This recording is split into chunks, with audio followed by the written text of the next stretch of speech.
오늘 시간에는 천국복음 5번째 시간입니다. 왜 미련한 5 처녀는 천국에 못 들어갔는가?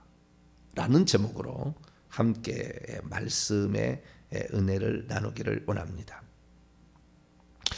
마태복음에 나와 있는 천국이라는 단어, 다른 데는 안 나와요. 정확한 일치하는 단어는 없습니다. 디모데후서 4장 18절에 하늘들의 왕국, 하늘들의 왕국이라고 나오는데 마태복음은 하늘들의 왕국이 아니에요. 복수예요. 하늘들의, 그러니까 그거 뭐냐, 디모데후서 4장 18절에 천국에 들어가도록 하는 그런 하늘에 속한 하늘의 왕국이라고 돼 있는데 마태복음은 하늘들의 왕국이에요. 그러니까 구약에 말하면은 하늘을, 하나님이 계신 하늘에서 샤마임이라 해서 복수로 쓰듯이 그렇게 전능하신 그 하나님의 그 높여드리는 말이에요. 그래서 하늘들의 왕국, 또 첫째, 둘째, 셋째 하늘이 있다. 이 첫째, 둘째, 셋째 하늘이라는 개념도 우리가 틀리게 알 수 있는지도 몰라요. 우리는 새들이 나르는 하늘, 첫째 하늘, 그 다음에 은하계, 해와 달과 별들 막 있는 이것을 둘째 하늘, 그 다음에 하나님이 계시는 하늘, 셋째 하늘이라고 얘기하는데 주님이 말씀하시는 것은 그게 아닐 수 있어요. 정확한 것은 나중에, 이건 제가 더 하나님께 기도해서 나중에 더 알려드리죠. 아마 천국에도 첫째, 둘째, 셋째 하늘이 있는 것 같아요. 여기부터 시작해서 첫째 하늘, 둘째 하늘, 셋째 하늘이 있는 게 아니라 천국에도 첫째 하늘과 둘째 하늘과 셋째 하늘이 있는 것 같아요. 왜냐하면은 이 높이가 어마어마하게 높기 때문에 12,000 스타디온이 어마어마하게 높기 때문에 여기에 첫째, 둘째, 셋째 하늘이 있을 개연성이 매우 높아 보여요. 나중에 정확하면 제가 알려드릴 텐데, 그것은 어쨌든 하나님이 계시는 그것을 셋째 하늘이 한다라고 했을 때 하늘들의 왕국입니다. 이것은 마태복음에 나오는데 이 마태복음에 등장하는 이 비유의 가장 해석하기 어렵고 난제가 사실 이 10처녀의 비유예요. 이게 제일 어려워. 이게 제일 설명하기 제일 어렵습니다. 이제 나중에 살펴봅니다만은 마태복음 25장에 3가지 비유가 나오지 않습니까?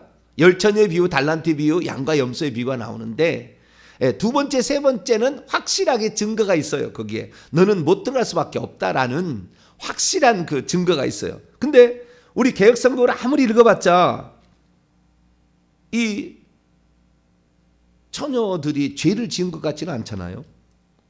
달란트 비유에는 그 맡겨준 일을 감당을 안 했어요. 충성 안 했다고. 너는 불충성한 자야. 그렇게 해서 분명히 죄가 드러납니다. 그 다음에 그 양과 염소에 한 번도 도와준 일이 없어. 가난하고 헐벗고 굶주린 자들에게 한 번도 도와준 적이 없어, 그 사람은. 그러니까 그건 분명히 죄가 드러나는데 미련한 5 처녀는 죄가 드러나지는 않잖아요. 처녀라고 나와 있잖아요. 그 다음에 신랑을 맞으러 나가잖아요. 신랑은 예수 그리스도고 재림하실 예수 그리스도를 마중 나갔잖아요. 그 다음에 처녀라고, 파르데노스 처녀예요. 음녀가 아니라고. 음녀가 요한계시록 보면 음녀가 나오잖아요. 처녀가 나오고 음녀가 나오는데 여기 처녀라고, 파르데노스 똑같은 단어입니다. 처녀라고 나옵니다. 뿐만 아니라 신랑을 맞으러 나갔대요. 그러니까 죄를 발견하기가 쉽지 않아요. 뭐가 잘못됐는지. 그래서 이 여자가 있는데 이 여자 중에서 파르데노스 그러니까 처녀죠, 처녀. 근데 그 처녀가 분명히 신랑을 맞으러 나갔는데도 불구하고 결국에 주님께서 그를 못 들어오게 하는 거죠. 여기에 문은 새 예루살렘 성이고요. 천국은 새 예루살렘 성 안에 들어가는 겁니다. 뭐하러 들어가느냐? 혼인잔치하러 들어가는 거예요. 그러니까 예수 그리스도의 재림과 더불어서 우리는 영광의 광장이라는 천국 안에, 그 안에 영광의 광장이라는 어마어마한 넓은 광장에 가서 우리가 일종의 혼인잔치를 하는 겁니다. 공식적으로. 그때 예복을 우리가 다 입어야 돼요. 그 예복의 보석이나 이런 게 다 다를 겁니다. 사람마다 다. 그래서 그때에 우리가 혼인잔치를, 예수 재림 후에 이 혼인잔치가 있는데 이 혼인잔치의 비유로 등장하고 있습니다. 천국에 못 들어간다고 나오지 아니하고 혼인잔치에 못 참석한다고 나와요. 그래서 혼인잔치에 못 참석하는 것이 결국에 천국에 못 들어간 거와 마찬가지거든요. 혼인잔치는 새 예루살렘 성 안에서 할 거니까. 그래서 이 혼인잔치에 참여하는 것으로 비유되고 있는 이 천국을 이 미련한 다섯 처녀는 못 들어가고 슬기로운 다섯 처녀는 들어갔다라고 하는 거예요.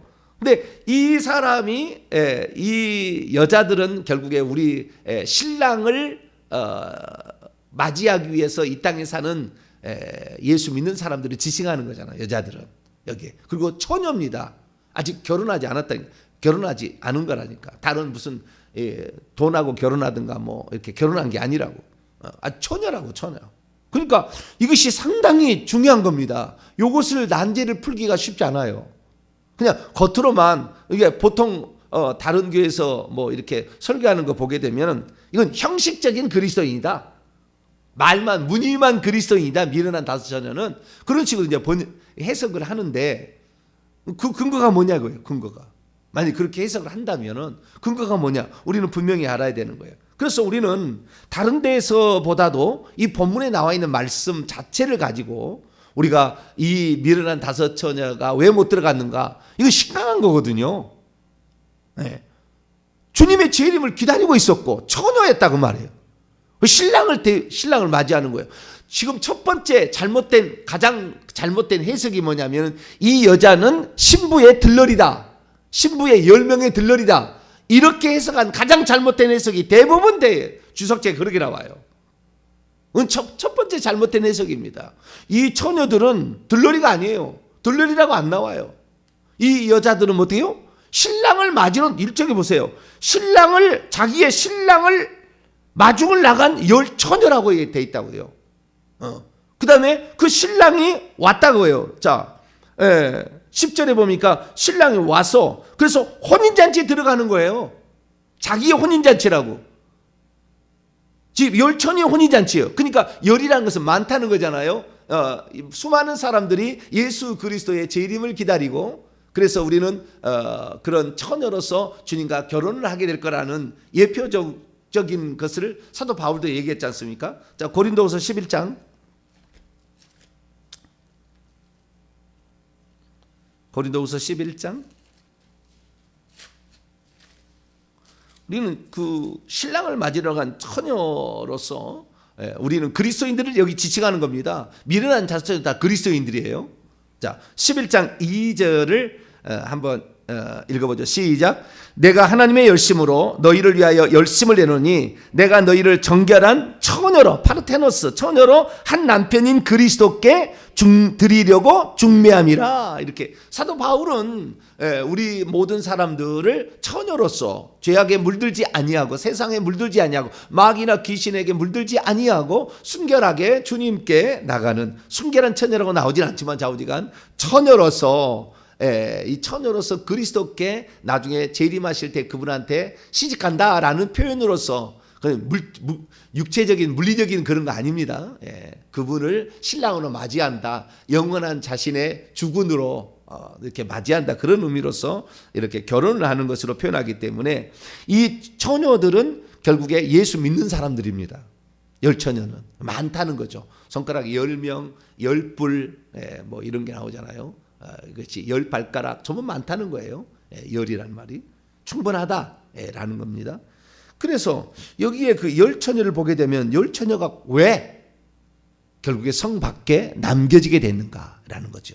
성 안에 못 들어가면 결국에 지옥이라고 봐야 되는 겁니다. 그래서 성 밖이나 바깥 어두운 데나 그 다음에 영영한 불이나 이 세 장소는 주님이 거기에 안 계세요.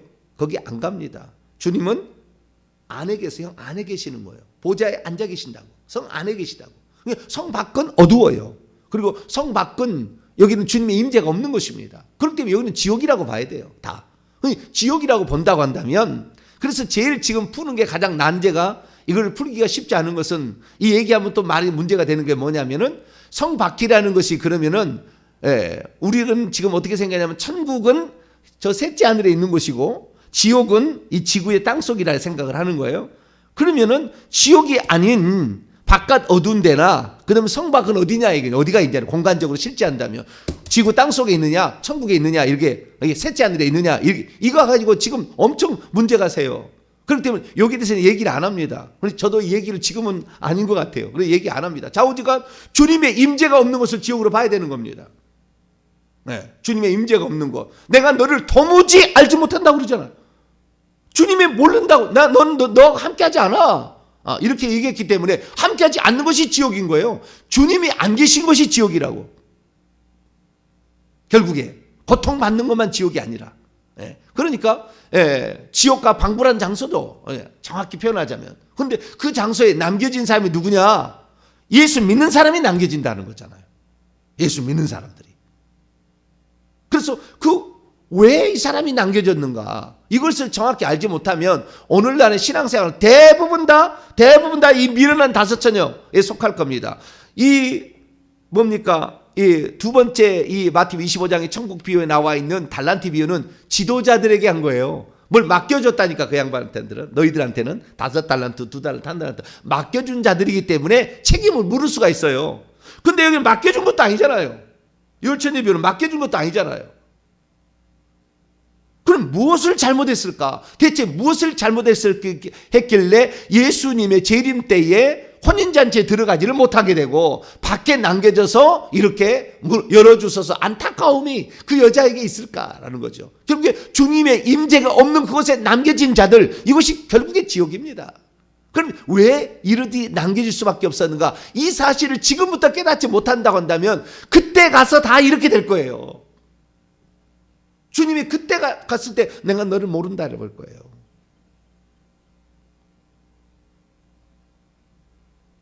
그래서 이 본문을 우리가 그냥 이거 제일 난제라니까요. 다른 것보다도 이 다 난제예요. 분명하지 않아. 뭐 죄가 분명히 드러나지 않았어요.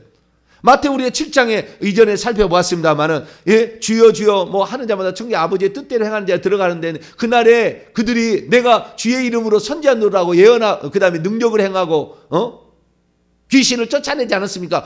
불법을 행했다고 나와 있거든요. 불법을 그것이 하나님의 뜻에 온전한 하나님의 뜻에 어긋난 일을 했다는 거예요. 그걸 통해서 뭐요? 자기가 능력 있는 거 자랑한 것이고 돈 벌기 위해서 한 것이고 자기의 명예를 위해서 한 것이고 그래서 불법을 저질렀다고 분명히 얘기했기 때문에 근데 이 여자들은 지금 미련한 다섯 처녀는 불법을 행한 것이 없잖아요.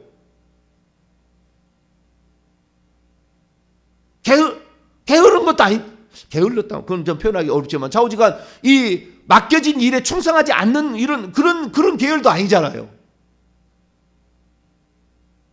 그래서 이게 되게 어려운 거예요, 지금. 그러니까 대부분 사람들은 주님 오실 때까지 다 이렇게 해요. 자, 여기에 지금 비유를 설명을 해보면은요.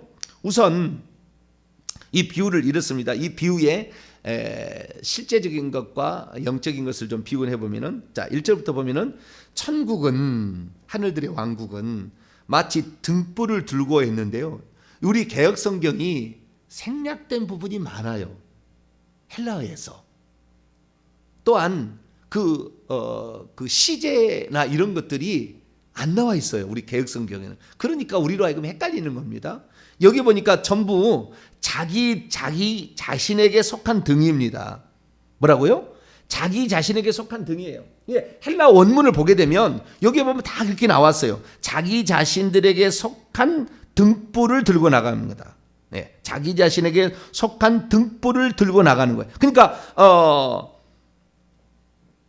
등불은 둘 다 똑같습니다. 자기 자신의 등이 있어요. 여기 등이라는 것은 기름과 그 등이라는 것으로서 우리 요한계시록에 보면은 그 7금 촛대가 나오잖아요.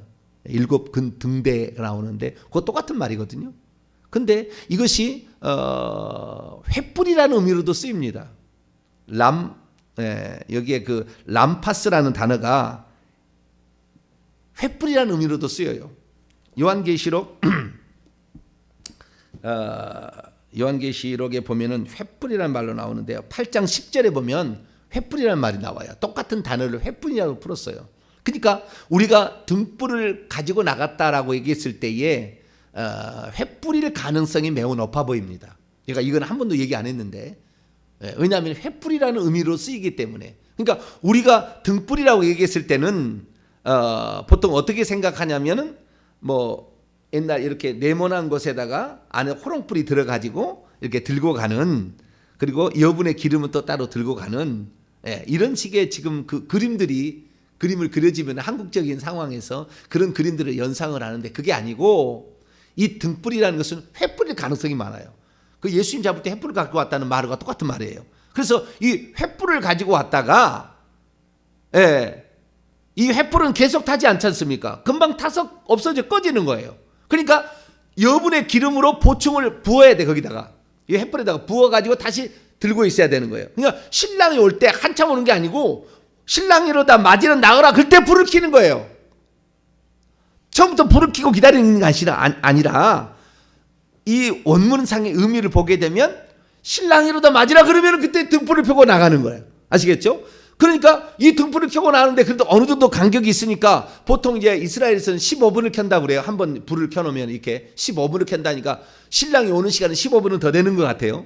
그러니까 우리의 쓰기에도 부족하니, 그런 말이 나올 때 지금 이 15분 동안 타고 있는 이 횃불이 있는데 이 횃불에게 그 다음에 더 태워야만이 신랑을 맞이 함께 들어갈 수가 있는, 뒤로 앞으로 들어갈 수가 있는 그러한 상태가 되기 때문에 여분의 기름은 필수적으로 필요한 겁니다.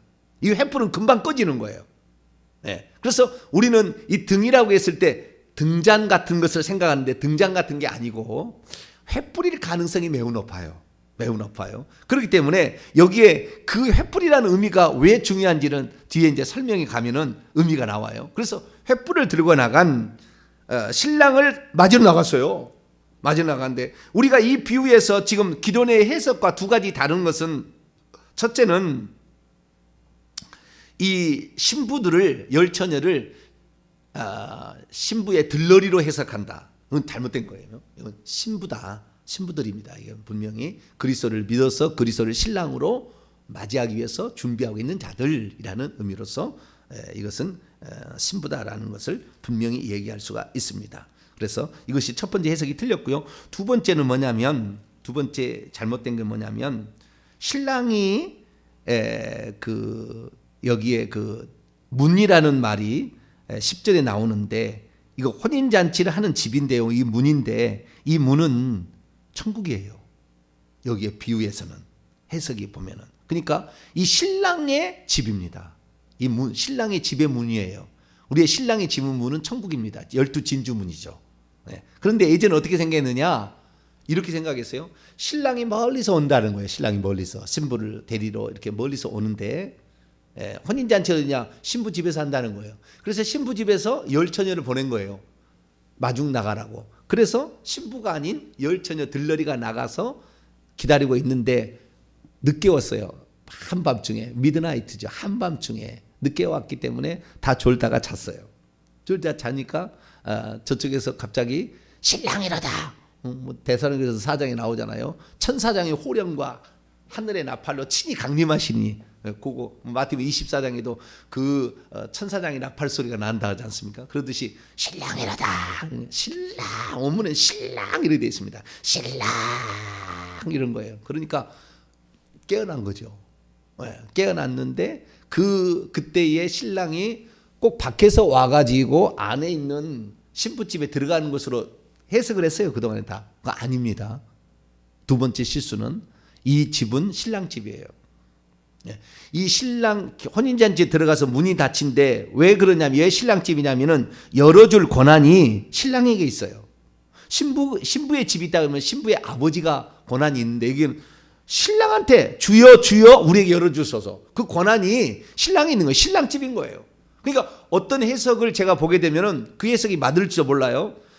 이 신부들이 결혼하기 위해서 전부 다 인류 가운데에 예수 그리스도를 믿고 드디어 주님 천국 앞에까지 가 있다는 거예요.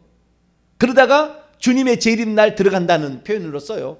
온전한 해석은 아니지만 오히려 그렇게 해석하는 것이 더 가까운 해석 같아요. 가까운 해석 같은데, 중요한 건 뭐냐면 이 집은 신랑 집이고 신랑이 밖에 나오는 것이 더딘 것이었고, 그 다음에 그 신부들이 기다리고 있다가 신랑이를 맞이로 나오던 큰 천사장의 호령에 더불어서 그들이 와가지고 함께 들어가서 주인이 문을 닫는 겁니다. 이 신랑이 주인이에요.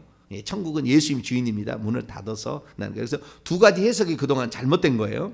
자, 그러면 여기서 다 졸며 잘세라는 말이 나오잖아요. 그런데 여기 3절 보세요. 미련한 자들은 등을 가지되, 여기도 자기들의 등이에요. 자기들의 등은 가지되 자기들에게 속한 기름은 가지지 않았다고 나와요. 자기들에게 속한이란 이 말이 계속해서 나옵니다. 그러니까 지금 미련한 다섯 처녀나 슬기로운 다섯 처녀의 공통적인 특징은 자기들에게 속한 등은 가지고 있었으나 슬기로운 다섯 처녀들은 자기들에게 속한 기름도 갖고 있었고, 미련한 다섯 처녀는 자기들에게 속한이라는 것은 그것은 자기 것으로 만들었다는 거잖아요. 이게 없었어요. 차이점은 딱 그겁니다. 차이점은 이 첫 번째 차이점은 자기들에게 속한 기름이 한 사람은 있었고 한 부류는 있었고 한 부류는 없었다라는 차이가 먼저 나는 거예요. 근데 둘 다 졸며 잠시다. 왜냐하면 5절에 보니까 신랑이 더디 온 것이 아니라 지체하고 있는 거예요.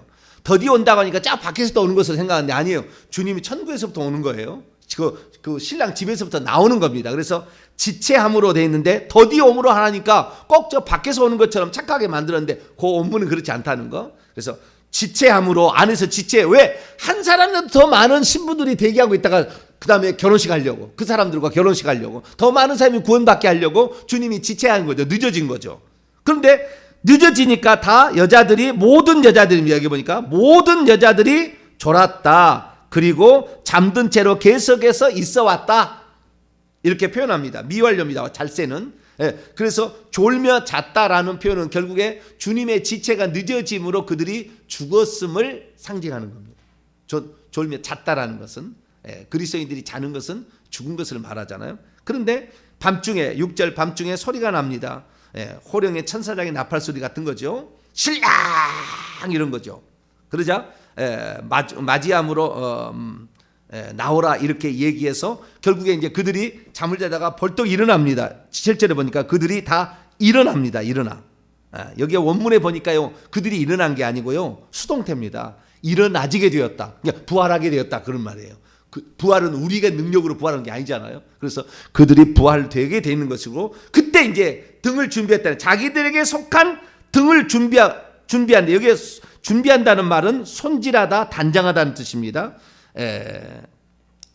그래서 정리하다, 배열하다, 꾸미고 장식하는 이런 거예요. 그래서 그 등을 횃불을 손질하고 있을새 미련한 자들이 슬기 있는 자들에게 말합니다. 여자들에게 우리의 등불, 다 자기들에게 속한 등불은 가지고 있습니다. 등불이 꺼져가니까 너희의 기름을 좀 빌려다. 왜? 그릇에 따로 기름을 가져간 사람은 슬기로운 처녀거든요. 그래서 좀 나눠달라고 그랬더니 슬기 있는 자들이 말합니다. 우리와 너희에게 결코 충분하지 않다.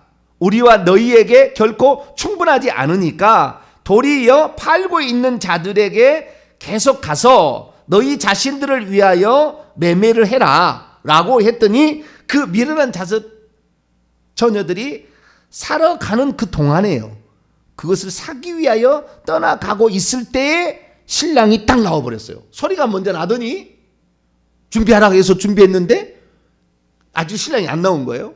근데 미련한 다섯 처녀가 그걸 사기 위해서 가는 순간에 그때 와버린 거예요. 주님이, 신랑이 온 거예요. 신랑이 와가지고 그 준비된 여자들은, 슬기로운 다섯 처녀는 데리고 들어갔어요. 남은 처녀들이 한참 뒤에 왔는데, 남은 처녀들이, 이 여자들이 여기 성경은 기름을 사왔는지 안 나왔는지는 얘기 안 나와요. 사왔다는 말은 없어요. 사러 가라 그렇게 얘기만 들었는데, 이 여자들이 그래서 사왔는지 안 왔는지 안 나와 있어요. 그러니까 기름을 사왔는지, 만약에 사온다면 그 밤중에 돈을 준비했어야 되는데 돈을 어디에서 준비했을 것이며 그 밤에 어디에서 사겠는가. 그래서 많이 부정적입니다. 해석은. 이건 못 사왔다. 결국에 못 사왔다 라는 것으로 보통 해석이 가는데 어쨌든 여기에 그 기름을 사온 양선이 불분명합니다. 그리고 그냥 그 처녀들이 와서 남겨진 처녀들이 와가지고 주여 주여 우리에게 열어주십시오. 그랬더니 주님이 내가 너희를 알지 못하노라 이렇게 했다는 거예요. 그래서 못 들어갔다는 겁니다. 자, 여기에서 우리가 이제 그러면은 이제 정확히 이제 풀어보죠. 그동안에 이게 얘기를 종합해 보면은 그러면 단 하나의 차이점은 뭐냐면 기름을 따로 준비했느냐 안 했느냐의 차이밖에 없어요. 그것밖에 없다고. 여기에서는 똑같이 다 등불을 준비하고 있었고 신랑을 그 결혼한 혼인잔치하기 위해서 신랑을 기다리고 있었던 여자들이었다는 거예요. 다 처녀들이었다는 거예요. 그러면 그 여분의 기름 그 더 태울 수 있도록 그 여분의 길이 뭐냐는 거예요. 자, 우선 등이라는 것은 우리가 여기에서 두 가지로 해석을 할 수가 있겠지만 저는 이제 등이라는 것은 성령으로 봅니다. 자, 성경을 한번 볼까요? 요한계시록 5장을 한번 볼까요? 몇 장일까요? 등을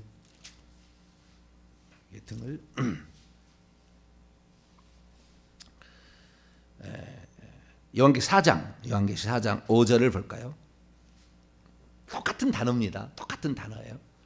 요한계시 4장 5절 횃불로도 완벽하게 해결할 수 없고 등잔으로도 완벽하게 해결할 수 없지만 자, 여기에 있는 것으로 여기에서 있는 것을 봅시다.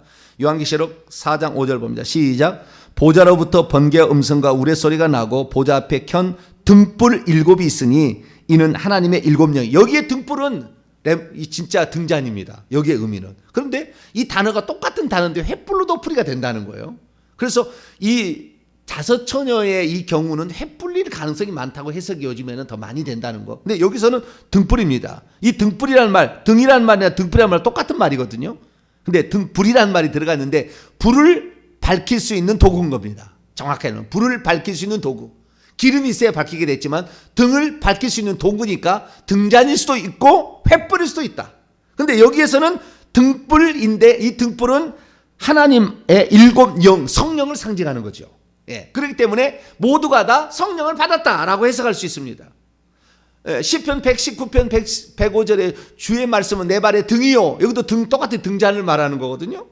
예, 주의 말씀 우리 앞길을 인도하는 컴컴할 때 이게 등잔이라고 이렇게 또 횃불일 수도 될 수가 있겠죠. 우리 앞길을 밝히는 거기 때문에 말씀이라도 해결할 수 있지만 말씀보다는 성령이라고 해석하는 게 더 나을 것 같아요. 예, 근데 말씀을 해석해도 틀리진 않겠습니다. 예, 그런데 이 등불을 다 모두 자기들에게 속한 걸 가지고 있었기 때문에 이들은 다 예수 그리스도를 믿었던 자라고 추정이 되고요, 성령을 받았던 자라고 추정이 됩니다. 문제는 뭐냐면 여분의 기름이에요. 여분의 기름을 성령으로 생각하는 사람이 있어요. 등은 말씀이고 이건 성령으로 해석하는 사람도 있습니다. 그런데 이 등불은 제가 봤을 때는 성령으로 오히려 풀어야 되는 것이고, 그 다음에 요 기름은 성령일 리가 없어요. 왜 성령일 리가 없냐면은 사야 되는 겁니다. 대가를 지불해서 사야 되는 거예요. 성령은 공짜로 주는 거지 우리가 성령을 사지는 않아요. 그러니까 가서 사야 될 도구이기 때문에 이것이 무엇인지는 성경에 안 나와. 마태복음 20절 아무 읽어봤자 이 기름이 뭔지는 안 나와요. 의미를 찾아보기가 쉽지 않아요. 모든 것이 다 포함될 수 있어요. 그러면 자, 먼저 이 여분의 기름이 무엇인가라는 것을 볼 때 이 여분의 기름은 주님이 네 가지로 해석할 수 있어요. 이 해석은 뭘 딱 지정하는 게 아니라 여기 성경이 나와 있는 것만 해석하면, 첫 번째 여분의 기름은 무엇인가? 주님이 언제 오시든 신랑을 맞이할 수 있는 충분한 양의 어떤 거예요. 주님이 언제 오시든 그 주님이 오실 때도 활활 자기를 그래서 태울 수 있는 어떤 것입니다. 첫 번째는 그래서 충분한 양의 어떤 거예요. 두 번째는 뭐냐면 이 등 꺼져가는 등불을 활활 타오르게 만드는 어떤 것이죠. 이 여분의 기름은 그렇잖아요. 꺼지니까 15분 만에 꺼지니까 빨리 기름을 채워야 돼. 그러니까 기름을 계속해서 타오르게 할 수 있는 어떤 겁니다. 그러니까 이것은 성령께서 그 인생에 계속해서 활활 성령 충만함, 예를 들면 성령 충만하게 만들어주는 어떤 거죠.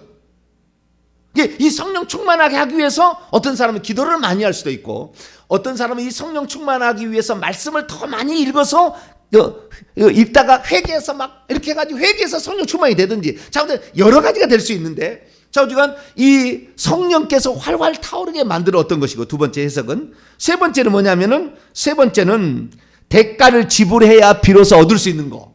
이게 공짜로 주어지는 건 아닙니다.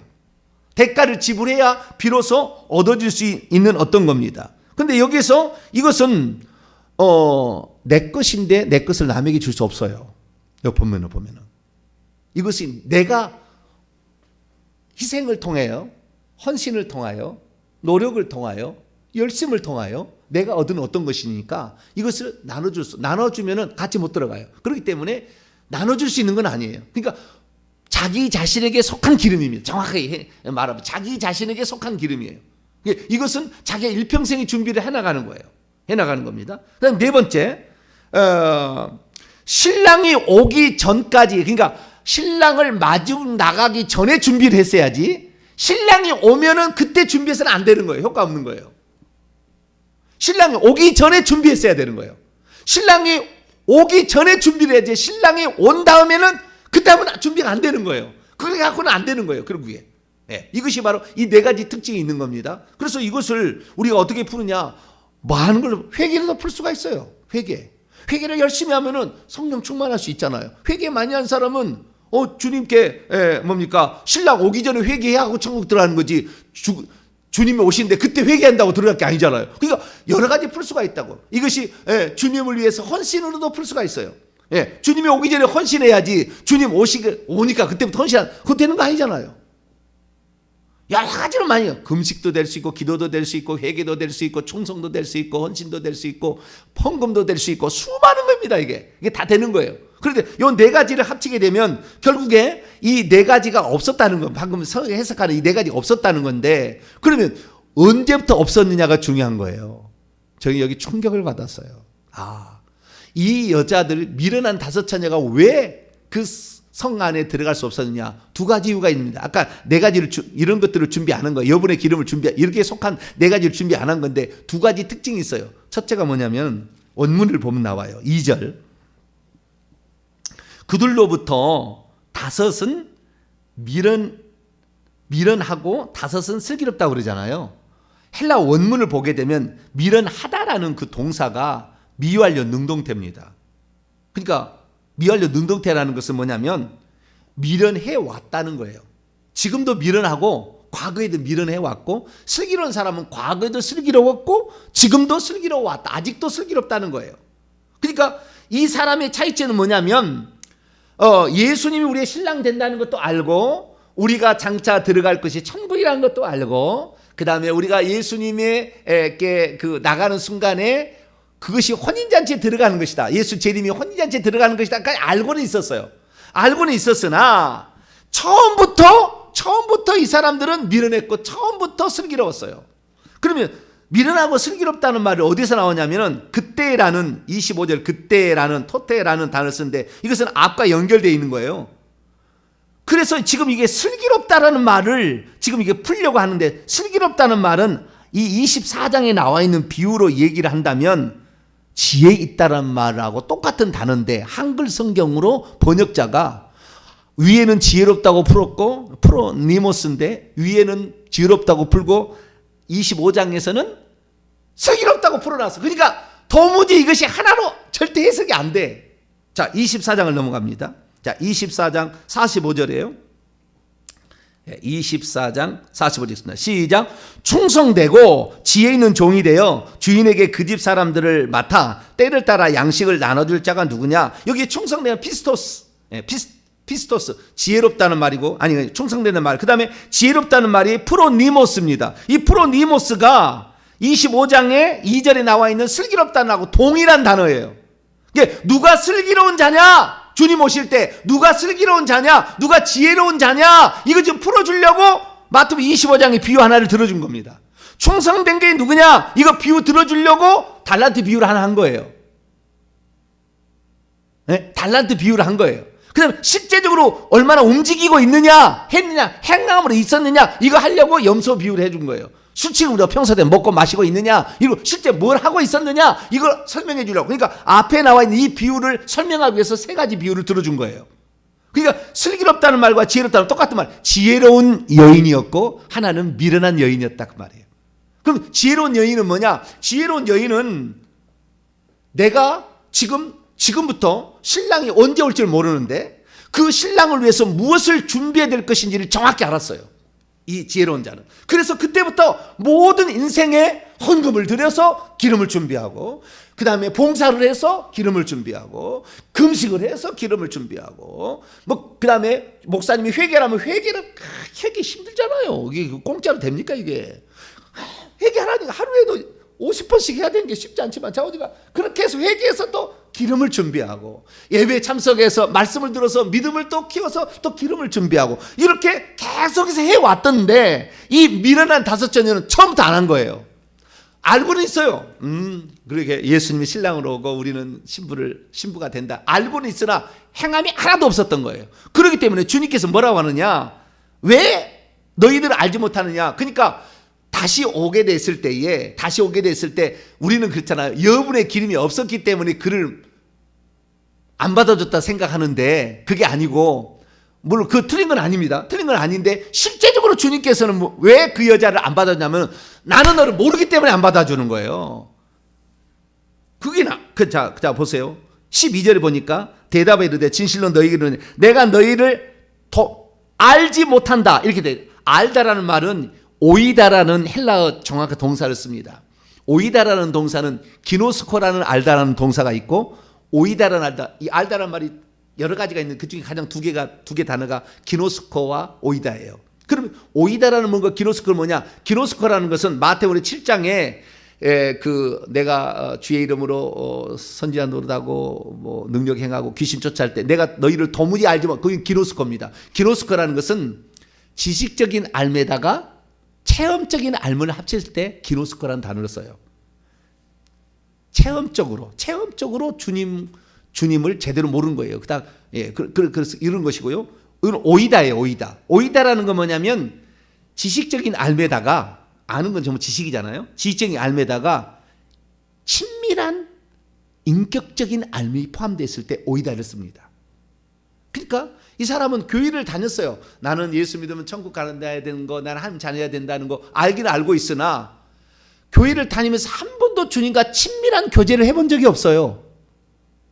그냥 그런 거예요. 나는 천국 가는 것이고 나는 구원 받아서 이렇게 생각하지, 정말 주님하고 친밀한 걸 통해서 자신이 너무나 주님께 은혜 받았는데 내가 갚을 길이 없어가지고 어떻게 할까? 이런 게 없다니까요. 처음부터 기름을 준비 안 했다니까.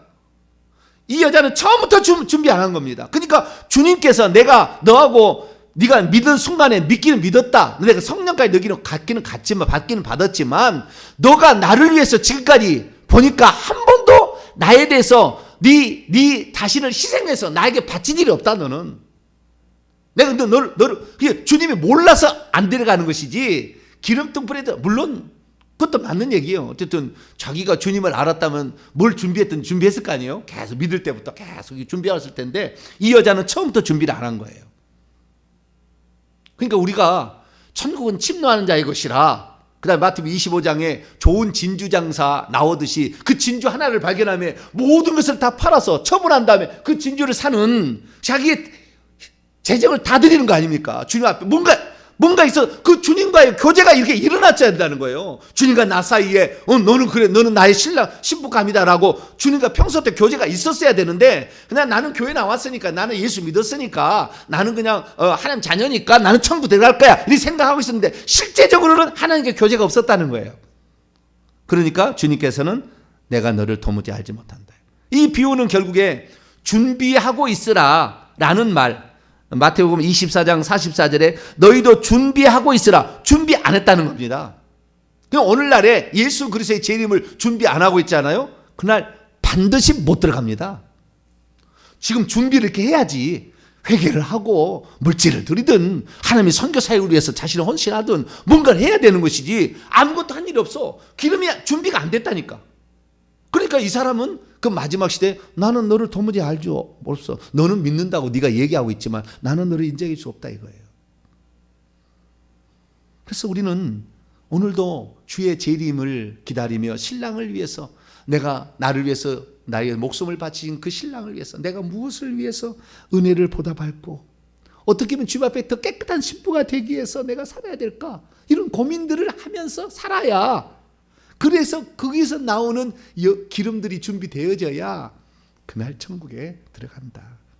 그러니까 처음에 내가 형식적인 그리스도인이라고 푼다. 그런데 뭘 근거로 푸느냐? 그랬을 때 그냥 그렇다 하는데 제가 근거를 많이 댄 거예요 지금. 그럴 가능성도 있어요. 그래서 오늘 내가 과연 여러분의 기름을 준비하고 있는가? 과연 주님과의 친밀한 교제가 있었는가? 그 다음에 주님과 나 사이에 커뮤니케이션이 일어났었는가?